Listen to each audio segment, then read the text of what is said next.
Hello friends, welcome to another day of Q&As, joined by my lovely and helpful wife, Lucie. Hi guys. Lucie will be asking me one of your questions. If you have any questions about the answer, go ahead and ask down below and I'll answer you specifically. Alright, so our friend Morning Iron asking another question.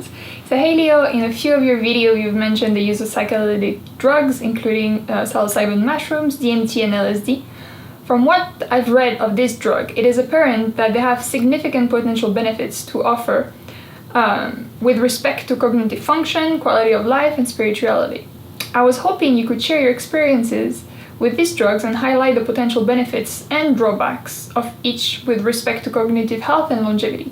Personally, I have only experimented with mushroom at a dose of 2.5 grams, Golden Teacher, and found the effect to be profoundly beneficial. Thank you.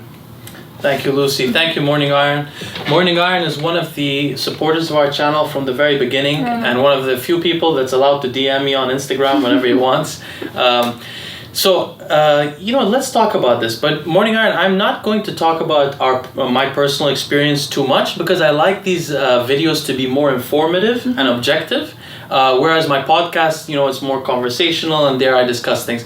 And it's actually good that we're addressing this question now because actually last week I posted a clip of the Greg Valentino interview in which Greg and I discussed psychedelic use, and I had a generally negative comment and it received a long response from someone saying, hey, we don't understand much about the brain. But for you to dismiss it, or he was talking about Greg, but for Greg to dismiss the value of these things is inappropriate. So I'll try to tell you guys here what I think of the value of these things, and we'll discuss it. Before I do that, let me just mention one thing, which is, or not one thing, let me just give you an overview of how these things work in the brain, okay? And I'm going to talk about LSD. I'll talk about LSD. I'll talk about psilocybin, which is the magic mushrooms. I'll talk about... LSD? No, I already mentioned LSD. Oh, DMT, sorry. Yeah, DMT, exactly. DMT, ayahuasca, which is related to that. And briefly, I'll talk about ketamine. I'm not going to talk about mescaline because I don't have as much experience with it, and honestly, I haven't researched it that much. Mescaline is a molecule that's similar to dopamine in structure. I don't know as much about it.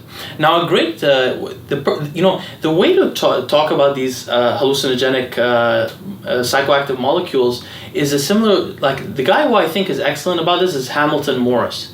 He was recently interviewed on Jordan Peterson's daughter's podcast. I haven't heard it yet, but I'm interested to listen. You know Hamilton Morris from the videos on Vice? Absolutely. He's awesome. He doesn't talk too much scientific stuff in the videos, but his approach is appropriate, which is he's interested in what are the effects they have on the brain, and then he considers using them. So it's always, I think that's the best way to do it. So let me break it down for you basically, starting with LSD. So basically, LSD and psilocybin are very similar. They're structurally similar. They're structurally similar to the serotonin molecule, and LSD agonizes almost all of the serotonin receptors. Its hallucinogenic effect, actually, let me put it simply. All of these molecules, except ketamine, the hallucinogenic effect is dependent on 5-HT2A specifically. That 5-HT2A is a serotonin receptor 2A. That one seems to cause the hallucinogenic effect. If you use a blocker of the 5-HT2A receptor, which there is a blocker, but it's not specific to A, it also blocks C. But if you use that blocker, which for my book I was researching this a lot because of I have a long section on the serotonin system, but if you use that blocker, all of these psychoactive drugs I just mentioned, except for ketamine, do not cause hallucinations. It's done. It's gone. You'll get the other effect without the hallucinogenic effect? Yeah, you'll get no hallucinogenic effect. You may get a slight mood enhancement. Would you get the other effect, like the effect of happiness, like focus? Yeah, all that? And also not just with the blocking of the 5-HT2A.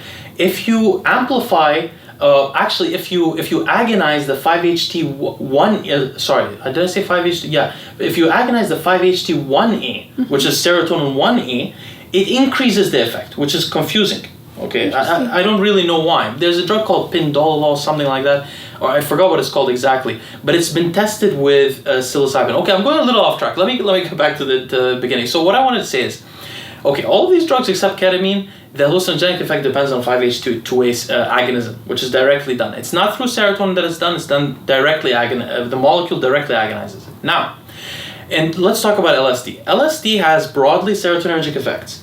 It also agonizes the dopamine receptors, particularly I think dopamine 1 and dopamine 2, but don't quote me on that. And because it's such a weak agonist of 5-HT2A, the important one for the hallucinogenic effect, it's thought that it's agonism of the dopamine 2 or dopamine 1, one of those, that is often found on neurons with the 5-HT2A receptor, may be causing increased agonism of the 5-HT2A receptor, and that's how it's getting its hallucinogenic effect. What's unique about LSD compared to psilocybin is that it also agonizes what are called TAAR receptors, or TAA receptors, which are trace amine associated receptors. Now, these receptors are not well understood. We don't know exactly what this is doing, but this is unusual because psilocybin does not do that. Okay. Otherwise, they're very similar. Now, let's get into psilocybin. Psilocybin is the main molecule that's thought of when you think of magic mushrooms. But actually, psilocybin is found in magic mushrooms in different quantities, by the way. So it depends on the strain. And as you guys may know from earlier videos, I'm not very fond of the Golden Teacher strain for the way if I ever use these things, the way I use it, we'll get into that later. But the point is, there are different kinds of strains. They have different amounts of psilocybin. And I'll include a chart somewhere in this video so you guys can see some of the strains, the amount of psilocybin they have. The ones that I prefer actually one of them is on that chart that I'm thinking of. So anyway, psilocybin is found in the mushrooms themselves, but so is a metabolite of psilocybin, which is psilocybin is metabolized into psilocin in the body, but psilocin is also found in the mushrooms directly. And psilocin is 1.4 times stronger of the effects than psilocybin. So there's two molecules actually, but everyone just talks about psilocybin. So psilocybin, like LSD, is broadly agonizes the serotonin receptors. I think that they don't agonize the serotonin 3 and 4 receptors, but otherwise everything's agonized. I may include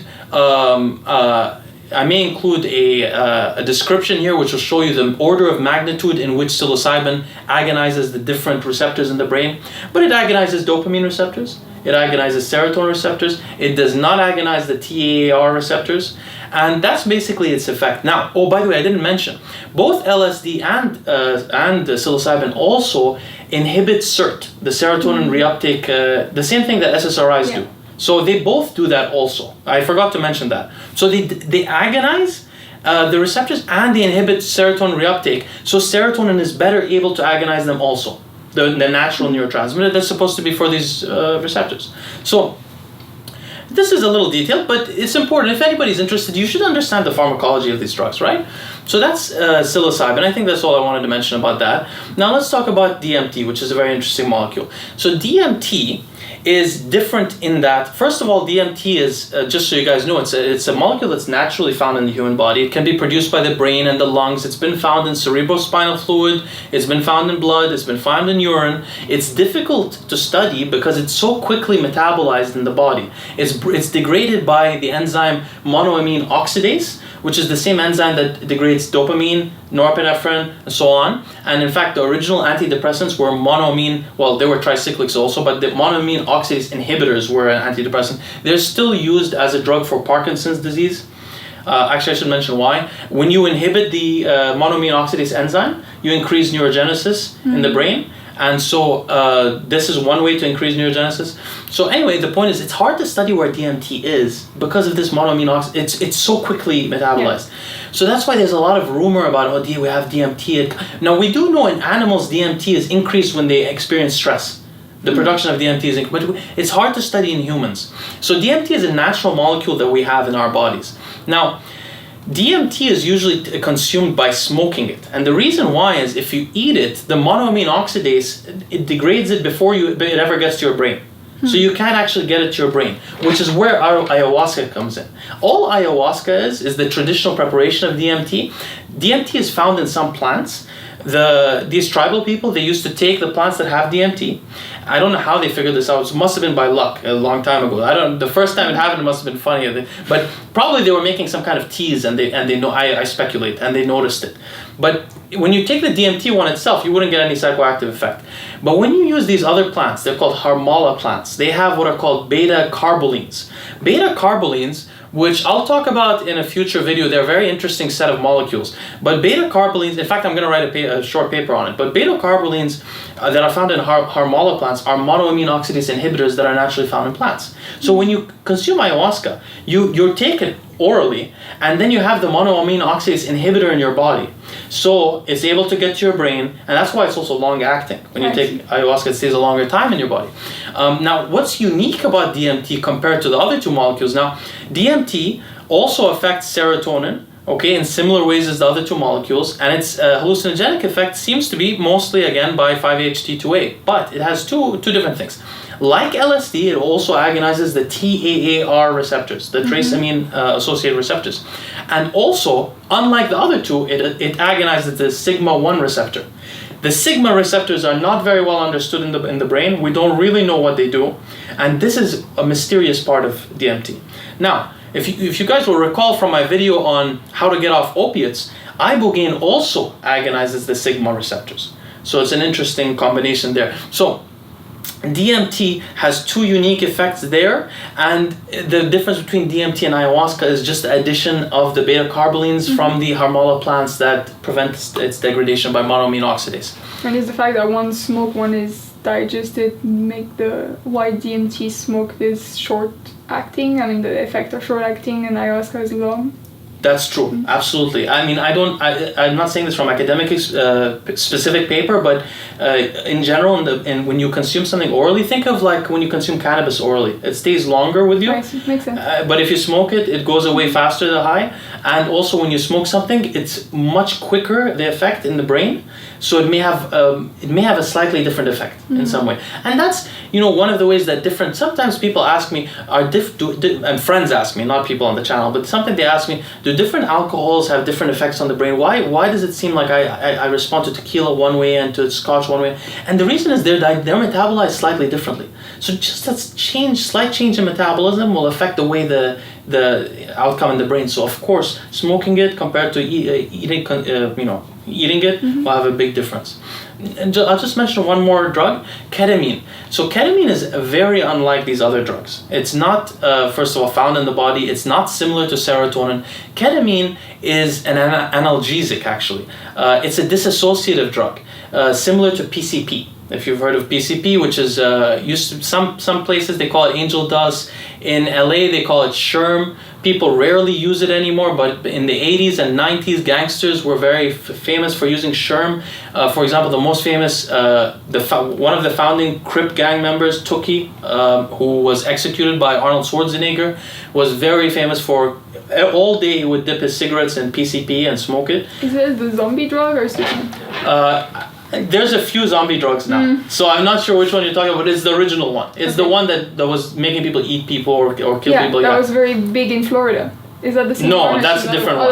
That's a newer version, some different thing. But PCP was making people really aggressive. So gangsters have said, I've heard people say like people who were scared to shoot and stuff like that, they would go smoke PCP because it would make them somehow aggressive. Now, PCP has a similar effect as ketamine, but PCP is not used for the benefits that Morning Iron was asking about, so I'm just going to talk about ketamine. Ketamine is a potent NMDA receptor antagonist. NMDA is a receptor that is receptive to the glutamate neurotransmitter. Glutamate is an excitatory neurotransmitter. It's one of the neurotransmitters that causes excitotoxicity in the brain, which means neuronal death. Amphetamine, for example, increases glutamate activity. Now, if you block the NMDA receptors in a light way, you cause a neuroprotective effect. If you block it very strongly, you may cause a toxic effect. Okay, but ketamine may have a neuroprotective effect. Ketamine also has a neurotoxic effect, but it has complex effects. Ketamine, so the main effect is the NMDA receptors. Now, for those of you that watched my video on methadone, you'll remember that methadone is unique compared to opiate drugs because dextromethadone, dextromethadone in particular also blocks the NMDA receptors. And that's why it adds another analgesic effect. Analgesic means pain relieving. It relieves pain other than the opioid receptors. Now, similar to methadone, dextromethadone, ketamine also agonizes the opioid receptors. But if you use naloxone, which blocks the opioid receptors, ketamine still causes pain relief or a lack of sensation, which so the effect is dependent on the NMDA receptor. So, but it also agonizes other receptors in the brain. I can't recall which exactly now, but I think possibly it agonizes the sigma receptors also. Oh, no. Very interesting. It antagonizes the nicotinic cholinergic receptors and the muscarinic cholinergic receptors. Basically, ketamine has really complex effects in the brain. Very different than the other drugs we just mentioned. And mescaline is also different, but I haven't studied it as much myself. So this is an overview of those drugs. Now let's have a discussion about the benefits. So first of all, from studies we know, there are a lot of studies on this right now. It's a hot topic. People talk about it all the time. Ketamine is being used for people with PTSD, psilocybin, and maybe even LSD, but I'm not sure. Mostly psilocybin is being used for people that have depression and things like that. Actually, ketamine is also used for depression. I mean, there are doctors prescribing this for this purpose. But in certain countries. Yeah, no, in the US. There's ketamine in the US, yeah. There are doctors that prescribe ketamine in the US. Now, and there are also people in the, close to us in the Silicon Valley that are microdosing LSD, psilocybin, as well as ketamine. There are people, I knew of one guy in LA who was microdosing ketamine. I don't know if they do that in the Silicon Valley. In Silicon Valley it's mostly, LSD in the lower part, but mostly psilocybin. Okay, yeah, I didn't hear of ketamine there, but I knew a guy here who was microdosing ketamine, which I found really interesting. So the point is, let's see, why did they give it to the people as a medicine? Well, the main reason appears to be because of the subjective experience, which means this idea that you take a drug, it takes you out of your normal way of perceiving things. And while you're out of that way, you see the world slightly differently. You have an experience. This experience doesn't change your brain, but what it does is give you a memory. After you're done with the experience, you still remember this perspective you had. And that subjective experience may change the way you behave afterwards. This seems to be the way they work. Now, they also all cause neurogenesis. Everything I just mentioned causes neurogenesis. Anything that increases serotonergic activity will cause neurogenesis. Okay. So they all cause neurogenesis, but you can't use them frequently enough at high enough of a dose to cause neurogenesis well compared to like an SSRI or other molecules. There are many molecules that cause neurogenesis. And if you microdose? See, if you microdose, it seems, so they do inhibit SERT, the serotonin reuptake, and the serotonin transporter, which gets serotonin out of the synaptic cleft. So for example, if you microdose psilocybin, it does affect SERT, but it also directly agonizes serotonin receptors. What that does is cause them to downregulate even more. You don't want to encourage too much downregulation. So for example, if you consume psilocybin for 4 days straight, you won't get much of a hallucinogenic effect after 4 days. The funny thing is, you also won't get an effect after LSD, of using LSD afterwards, because they use the effect the exact same receptors. They quickly cause a downregulation of the 5-HT2A receptor. It's better to use something that selectively only inhibits the SERT enzyme if you want neurogenesis. So you could use it. Now, we can talk about microdosing later, but you could use it in a microdosing fashion to try to increase neurogenesis if for some reason you cannot get a better molecule. There are many better molecules that don't directly agonize dopamine receptors as well as serotonin receptors. In general, in neuroscience as well as in medicine, you want a drug that's as specific as you can get it. These drugs are not very specific. The most specific of the drugs that I just mentioned is psilocybin. But they're generally not very specific, and in particular for frequent use. But then some drugs that are very complicated are also attractive because they have very complex effects, like ibogaine or ketamine. I'm interested in ketamine slightly as well. I'm just scared of it because of the neurotoxic effect. But so microdosing so first of all, having that experience, that subjective experience, may change the way you think. Mm-hmm. It may be beneficial for some people. In fact, it may be. Why do we say some people? Because some people can become schizophrenic. It can have a damaging effect on it could cause psychosis. You know, in the old days, reefer madness, they used to say that weed could cause you to go mad and stuff like that. that was really exaggerated, although marijuana use is strongly correlated with schizophrenia. And it seems to be people who have, I've mentioned this in the marijuana video, the cannabis video, but people who have less natural GABAergic activity in their brain, people who are naturally on edge, more likely to get this schizophrenic effect. Some drugs can be more likely to cause you to become bipolar. For example, methamphetamine use, cocaine use. A lot of those guys in the 80s, they used to use cocaine all the time. Now they have bipolar disorder. With these drugs, hallucinogenic drugs, one experience could cause someone to become schizophrenic. At a high dose. Yeah, at a high enough dose to have that subjective experience of hallucinating. So that's the danger.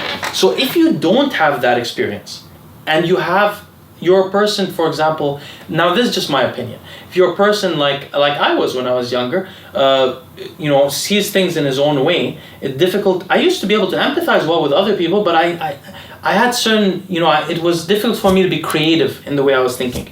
So if somebody's like that, it may help you to go outside your normal way of thinking for a moment.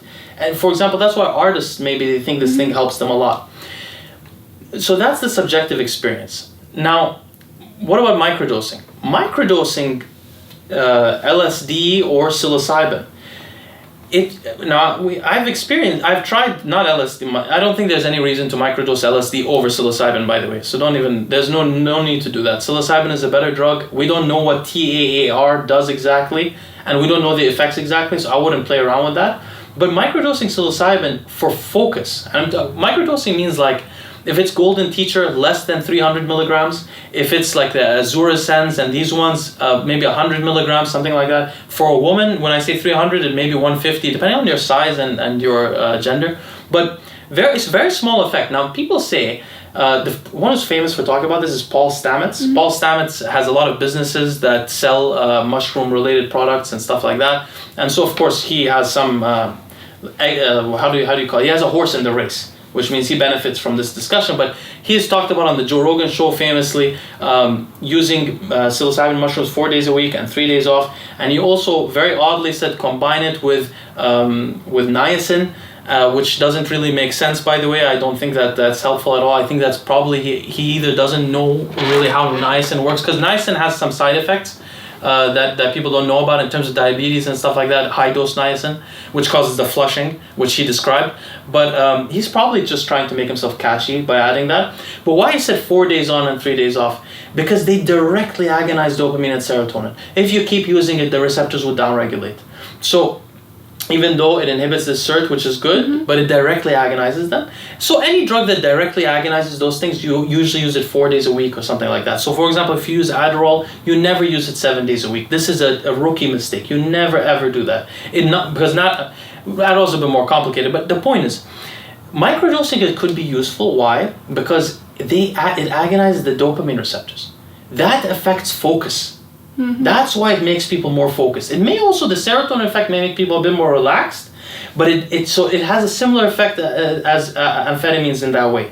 That's why you'll notice that if you take that dose, you may work a little bit better. It won't be nearly as clean or good as an amphetamine, but it could work well, So, and maybe there are other alkaloids in the mushroom plants that we don't know about yet, but I'm talking about psilocybin. Good. So basically, the microdosing has some benefits, right? If you're going to use it less often. Taking a hallucinogenic effect has some dangers. And another thing I want to mention is, and I mentioned this before in a video called Alternatives to Alcohol. Maybe I'll put this here. It's an old video. But what we were talking about there is taking a lower dose of psilocybin, like not the microdose. Because, I didn't mention this, but Paul Stamets, when they say microdose, they say a dose you can't feel. That's not the amount you can take a dose that you can feel and you'll still concentrate better, but it just can't be a dose that disorients you. Mm-hmm. But what we talked about in that video, Lucie and I, was taking a lower dose where you're not hallucinating. So, for example, if it's Golden Teacher, maybe this is like 700 milligrams. If it's Azura Sense, for example, it's like maybe 500 or 400 milligrams. That amount, it can be like a hedonistic recreational drug. Instead of drinking, damaging your liver and your body with the huge oxidative stress and serious things, you could take 400 milligrams of this mushroom. You get a serotonergic effect, dopaminergic effect. You'll feel good. You relax. You can go be social. You can do all those things, but you're not hallucinating, and you're not running that serious risk of who knows what could happen to your brain. So I think that the microdose effect, or that, let's call it moderate dose effect, is good, but the hero's dose is what they call the hero's dose, which is the hallucinogenic effect. Like Morning Iron took 2.5 grams. Exactly, and Morning Iron messaged me after this, and he said he was not so happy about the experience.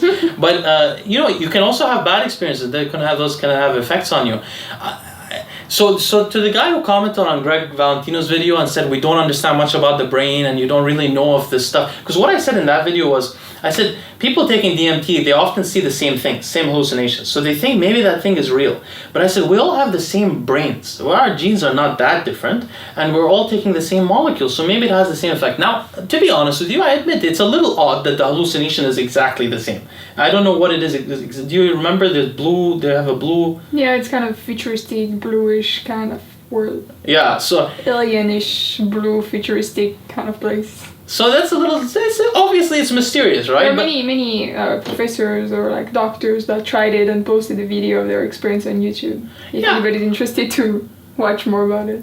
Yeah, that's a good point. You can. So I mean, look. I haven't heard of anyone becoming schizophrenic from DMT, by the way. Only from psilocybin and LSD, but they've been more used. But if you want to try it, try it. But the way I think of it is this. Like, it may be helpful for you to get outside yourself, to think of other things. And by the way, a spiritual experience is I forgot to mention this, I should mention this. A spiritual experience is very powerful. So for example, Carl Jung said that the only way to get an alcoholic off alcohol is to get him to have a spiritual experience. That's the only way in his whole lifetime he saw it to work.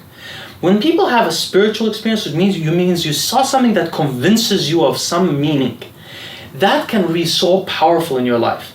So if you can do these drugs in a way, so for example, the Jamaicans, they consume marijuana, but they don't watch TV. I mean, maybe some of them do, but the Rastafarians, which by the way, their religion is, I should talk about it a little bit, but the Rastafarians, they don't smoke marijuana and go watch TV. They pray while doing it. Or for example, a better example, the sadhus in India, which are the Hindu mystical people, they consume marijuana, but they pray all day.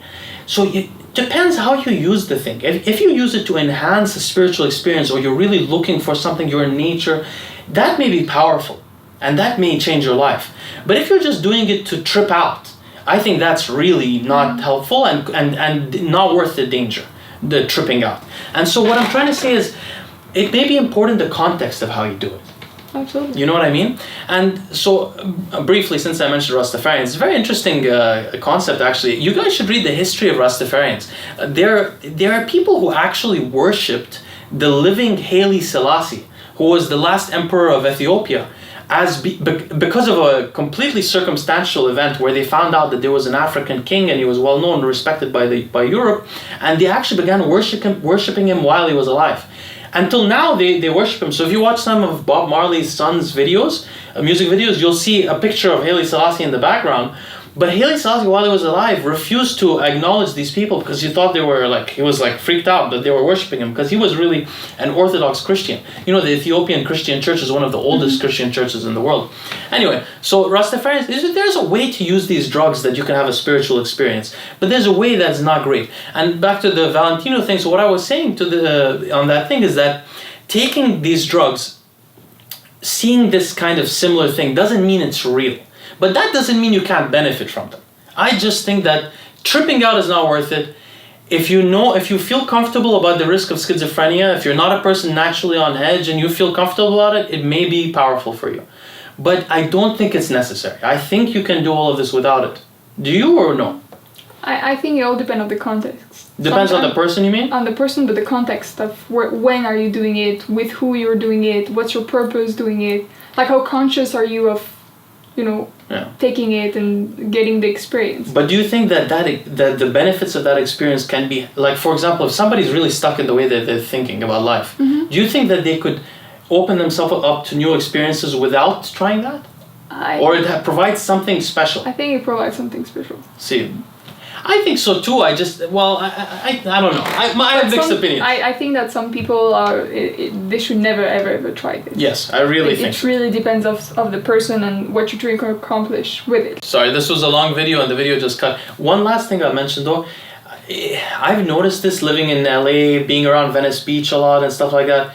People who used a lot of hallucinogens in their life tend to end up shadows of their former selves.